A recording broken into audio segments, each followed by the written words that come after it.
So I guess I'm watching the rest of this. And um, as predicted, and as was obvious, they brought in the flood of Noah. Are the biblical stories true? Was there really a flood? Did it destroy the earth? Is that why we have rainbows? Um, what's the deal with this?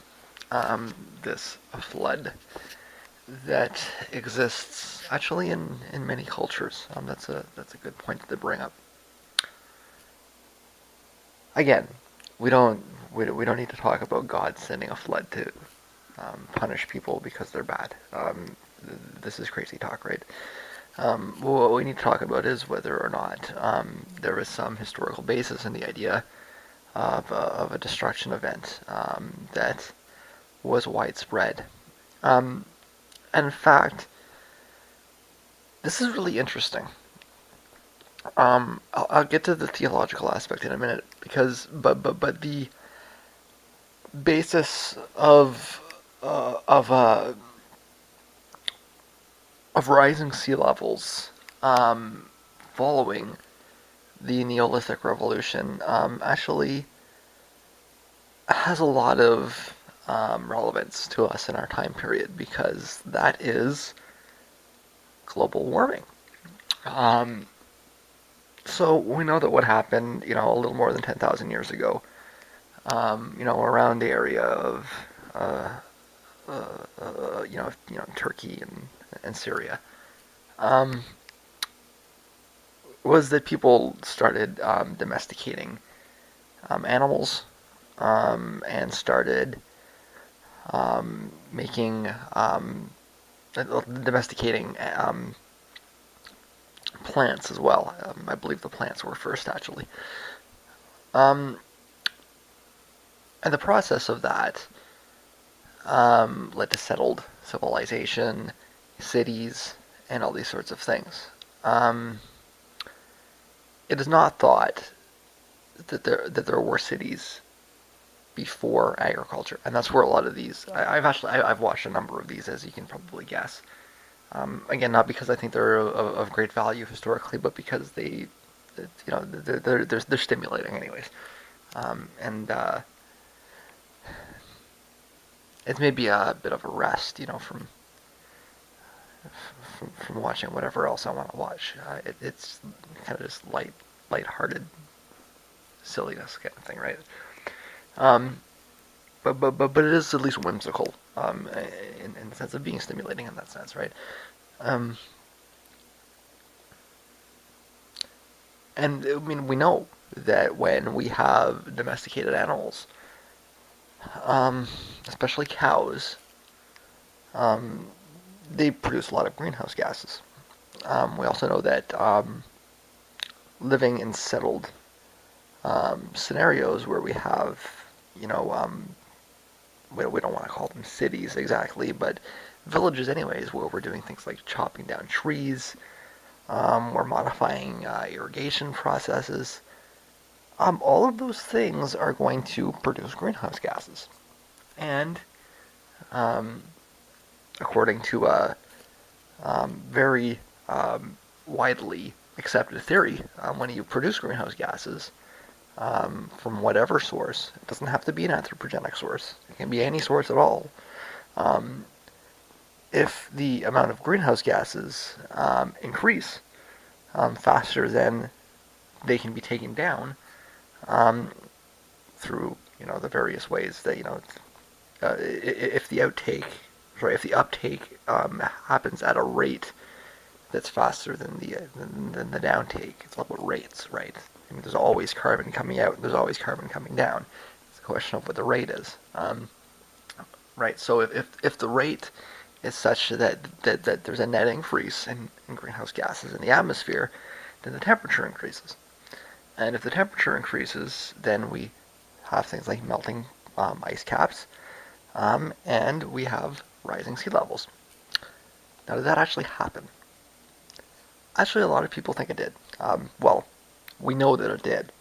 See, the thing is that it's hard to separate the effects of the move into the Neolithic era from the um, receding of the previous ice age, because they happen so close together, right? I mean, you're doing things like measuring ice cores, and if there was any gap at all between these things, it was so small. So, the attribution process is hard to do, and um, because the change has so long been associated with this shift from an ice age to a we're in an interglacial technically, from an active glacial period to an interglacial period. It's just not um, thought of by that many people that are working in the field, except for the people that are actually specifically focusing on that. And there have been people that are specifically focused on it, and they have concluded this. Um, that is exactly what happened. So, why did God flood the earth? Well, maybe God didn't flood the earth. Maybe farming had a consequence, and that consequence was rising sea levels, and maybe in our earlier stage we lost a couple cities. Um, Now, you have to be careful with the time frames with this. Like, we're not going too far back in the past, right? We've got to be, on this side of 15,000 years, anyways. Um, we got a pretty good idea about when we, domesticated animals and plants, and we got a pretty good idea about when these, floods happened, and they do seem to align fairly well. Um, you got to watch a lot of these um, programs will um, present data to you that doesn't fit into that um, idea, and invariably, when you actually look into it, you figure out that it's not that this is a counterexample. It's that there's some specious reasoning, or they're just making shit up half the time. Again, this is very lighthearted viewing, right? You don't really want to take any of this seriously. But did these floods happen? They probably did. And in fact, we can probably explain them as a consequence of the way that we change the atmosphere, which is very curious when you do look at the theological aspect of it, because according to the ancient stories, and I mean, who can blame these people for coming up with stories like this, right? I mean, like, they're dealing with massive floods. They don't know why is this happening. They don't realize that it's because like their cows are farting, right? Um, but I mean, it would be reasonable for them to come up with a hypothesis that there's some force that's punishing them for something, right? Um, it seems ridiculous to us, but we're a little bit we have a better understanding of the things around us than they did, right? Um, so, I mean, according to their stories, and this is most of us know it primarily through the Judaic version of it, but I mean, it's just a one. It's well understood. There's no hypothesis here. It's perfectly well understood that the version in the Bible comes from an earlier Sumerian or otherwise Near Eastern source, whatever Sumerian even means, right? Um, Sumerians were some kind of like Russians or something. We don't really know exactly, but um, we know that there was an sorry, I almost said Aleph. Um, Talking about the Judaic sources, I want to say Alpha um, right now, even though they're really the same thing.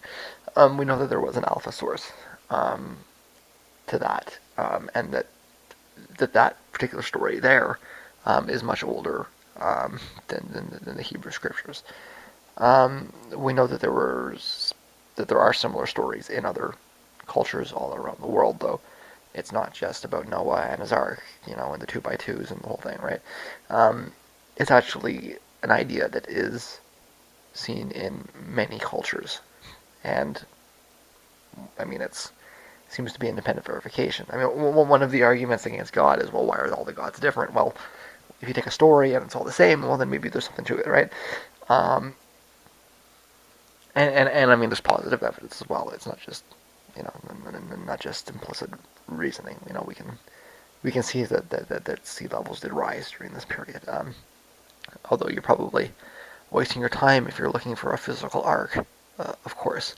Um, but their reasoning, at least in the Judaic story, is that God was punishing them. And most interestingly is that God promised that he wouldn't do that again. And supposedly that is why we have rainbows. Is the promise of us never being flooded again. And yet, we do appear to be being flooded again. Um, Perhaps for the same reason. Um, I think that is a very strong argument. Um, if if you needed another argument, or you needed a stronger argument, I think it's a very strong argument against, um, the Judeo-Christian concept of God. Um, and I've also long suspected that it's the actual reason why we have so many skeptics that just won't accept what science is telling us plainly and clearly. Because God promised. And that's a real. I mean, you're not just asking somebody to accept the results of some findings, right? You do your tests, you do your measurements, you find your statistical correlations, and you make your models, and it seems all very sterile, and who's going to argue with that? But if you're coming at it from this perspective of no flooding, because God said so, then you're not just asking them to accept, the evidence, as it exists empirically. You're asking them to reject their faith. And I think really grasping that and coming to terms with that and realizing that is um, explanatory, and should probably um, really cause you to fear for the future. Um, if I think we've probably all had a debate about religion, one way or the other, whatever it is we believe, or at least experienced a debate, like watched it, kind of thing. We've all engaged in some way or another with a debate with religion, and we know this doesn't like we don't change people's minds on this. And thus, um, if we have to convince a substantial number of not just Christians but Jews and Muslims to reject the central aspect. I mean, this is a covenant. In fact, it was the first covenant. And if you know a little bit about how these traditions work, these covenants are big deals. Okay, it's not just like something God said in passing. No, this is a covenant. Some examples of other covenants: the Jesus thing, the dying for the sins, that's a covenant. The Abraham thing, it's a covenant. Like these are, it's what they're the plot lines in the Bible. It's what it's all about. Is these are where the covenants are, and these are the you can almost see, you can think of them like social contracts. Um, I think that's maybe a good way to think of it. Um, is that God made a social contract with us that He wouldn't do this. So, like, how do you convince all of these religious people that their social contract with God is invalid? And like, can you get to the point where you realize you have to do that? it's not as simple as saying, look, this is the data, because it's what the covenant does, right? So it's all very intriguing once if you put it in a proper context like this. Um, Now I'm gonna watch the rest of this, and it's no doubt going to be nonsense. It's gonna try to convince me that, you know, I just hope it doesn't actually try to find the ark. That's when I skip the video. I don't mind talking about, was there a flood? Because, like I say, there probably was. Um, uh, it's an interesting anthropological delve, to look at, the religious aspect of it as well. But once you actually start looking for pieces of wood, then you lose me. That's where that's when you've lost the plot. I know it seems like I've lost the plot, but no. Just let's just not do that. Um, but yeah, that's what I wanted to get out about this. And I'm gonna finish my smoothie. Um, Actually, I should check my render. Um, it's late tonight because it took a lot longer to do everything. I'm just running late in general, so it'll be up soon though. So I should check that first.